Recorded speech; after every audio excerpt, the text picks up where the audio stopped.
to TV and Popcorn. Remember to subscribe, like, and comment below.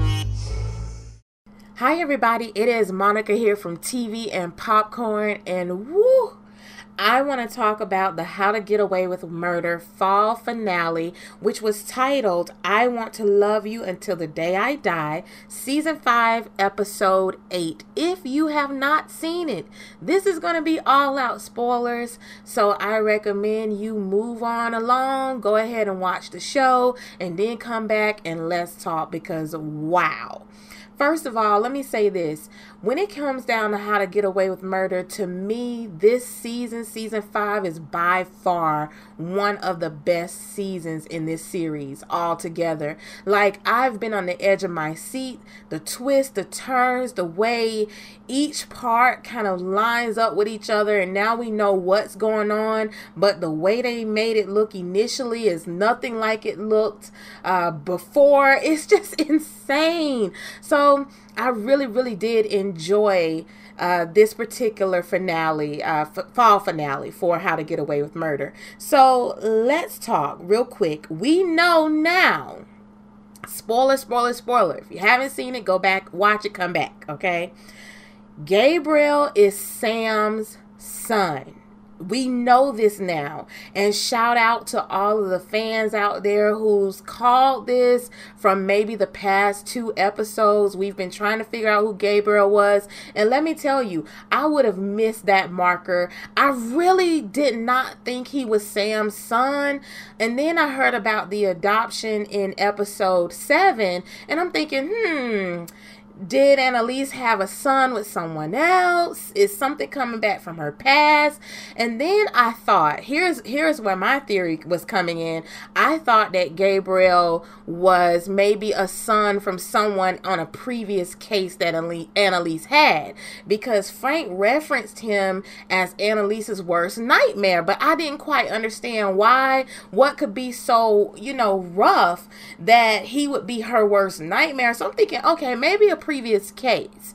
But now we know, and this episode has revealed that he is indeed Sam's son, which is gonna be bananas. Now, based on Annalise's reaction, she's hurt by it. I don't know what went on. Did she make Sam give Gabriel up and not see him again? She did state that she was the other woman when he was married, okay? And it looks like Gabriel is his child from his first marriage, or from that marriage that Sam and Annalise became, intimately involved. Okay, so I want to say maybe that's what's this all about. It's hard to say. I'll wait. I'm going to hold my judgment on all that. But I'm happy to now finally know who Gabriel is. It doesn't look like, from how they're showing us now and the way Gabriel looked at Annalise at the end, going into the rolling credits of the fall finale, it doesn't look like he has evil intentions. He has those little soft puppy eyes where he's looking at Annalise with some type of admiration. Let's say it right without getting tongue-tied. But he's looking at her as if he cares about her. So I don't know if he's looking for maybe another mother figure, what it could be, but it's going to be interesting. How is he going to respond now that Annalise knows who he is? It's going to be a lot, so I'm looking forward to seeing that come about. Now, another thing that was revealed here in this episode is the person who died in the snow, or what I say, was finished off by Bonnie in the snow, and that person was indeed Miller. So I was definitely wrong in my analyzing of this. I was indeed wrong. I had no idea it was going to be Miller. I honestly didn't think it was going to be him because of the different things that was transpiring. I felt like it could have been multiple other people other than Miller. I didn't think he had any involvement, and I still don't.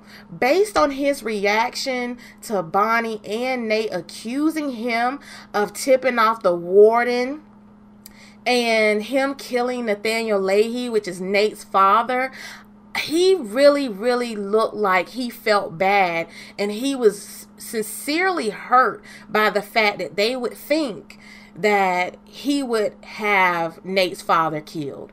He was so hurt that after Bonnie said that to him, he got out of the car and he started to walk. I don't know if he was just, going to catch some fresh air, and then he was going to try to talk to Bonnie again. I don't know, but you can tell he was really hurt. And then when Nate called him out, he turned around. He tried his best to explain, okay, this is why I had to call the warden from the payphone. I wanted to make sure that the transfer was going smoothly, which seems legit since he was the one who went ahead and moved the transfer up for Nate. So I'm thinking that Nate maybe pushed a little too much when it came to this, and he moved too fast in the finding that that Miller was the one who was using that payphone. It seems strange to me that Nate would but I understand it too, he was upset. But it just seems so out of place for Nate to push so strongly for something where he only had a little bit of proof, and that one piece of proof was that phone call from the payphone, which could have been made for multiple reasons. So it really just didn't make sense to me. So Bonnie ended up finishing Miller off, which she had already started putting pieces together that maybe Miller was involved, and that was due to a conversation that he had with her at her home prior to the wedding. So it was just so much going on. But what I loved is how the whole episode just turned you right back around to all the events that unfolded. So we initially think that Annalise is at the wedding. She's having a good time. She's on the dance floor, which was one of the first scenes in episode 1 of this season. And we're thinking, oh snap, Annalise is she good, she's dancing. So we thinking, okay, what could be wrong? And then come to find out, Annalise is actually drinking again, and she's actually cutting the rug on the dance floor, trying to brush off her pain, but she is indeed in pain.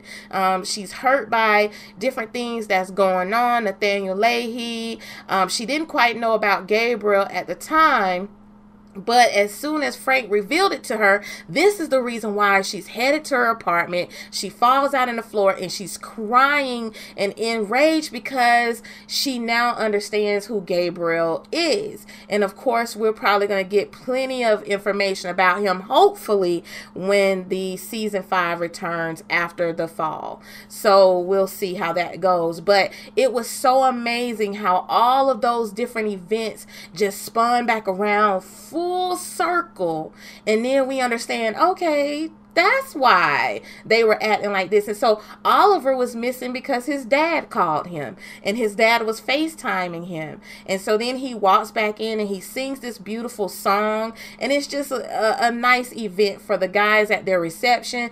But when it comes down to it, we thought Oliver may have been involved, but he wasn't. So the only two right now who knows that Miller is deceased, based on the fact that Nate beat the crap out of him, which was tough to really watch. I was like, wow, that's a hot mess. I mean, Nate beat the crap out of Miller. Just wow. So we're thinking Frank may have been involved, but the only thing Frank came to tell Annalise was about Gabriel, which is what Laurel has been trying to get him to tell her all of this time. And so I was completely amazed that Frank was not involved with the dealings with Miller at all. And actually, he really wasn't involved in the investigation side of that either. Frank has been handling his own dealings going into Gabriel's world. And then as far as Nathaniel's death, that's kind of been something Annalise, Nate, and Michaela have been taking on. And Michaela was the one who found the anonymous number that called the warden's phone that needed to be traced, which Nate did end up getting someone that he knew to trace that call, which led back to Miller. And then that ended up being the whole event that transpired there at the wedding reception. So here's my thing, okay?